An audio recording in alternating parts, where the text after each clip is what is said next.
You have probably heard of air marshals who protect airline passengers from troublemakers. Here in Texas, you need to get used to the term school marshals. Tonight, KXAN gets an inside look at new training teachers and resource officers are receiving to keep your children safe from an armed intruder on campus. KXAN's Robert Maxwell takes a closer look. Does anybody else have an opinion about why we had 3 shootings from 79 to 96, but we've had 44 in the last 15 months?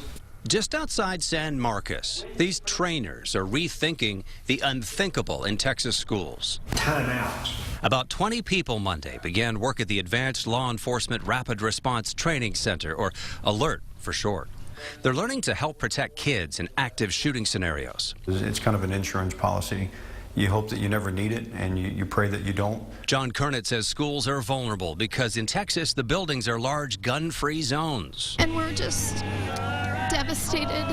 After the Sandy Hook Elementary School shooting in 2012, Republican State House Rep Jason Villalba introduced the Protection of Children Act in Texas.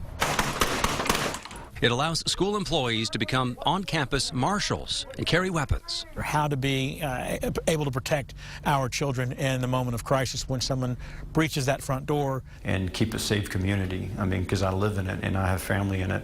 For the men and women receiving this training, they hope it's something they never have to actually use. A training like this is going to mitigate how big of an event this becomes. It will hopefully minimize the amount of damage and loss of life that is incurred. We can tell you this hands-on training is the same kind of weapon training that Texas peace officers receive, Robert. So how long is this training for these non-sworn officers? And it includes some resource officers too, but this is no weekend course. They have 80 hours of simulations and classroom training. Anyone can volunteer within a school district job, by the way, Robert. We're talking custodians and maybe a librarian, but they have to pay their own way. And right now, because ALERT is a private entity, they're not saying how much the cost that is. Okay, something to get used to, the new thing here in Texas. Robert Maxwell, thank you.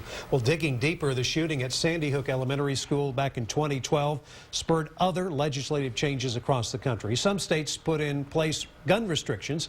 Here in Texas, however, lawmakers focused on school marshals, mental health, and campus carry.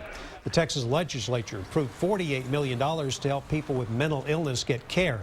Supporters claim gunmen in past shootings had mental health issues, so funding those programs could prevent future tragedies.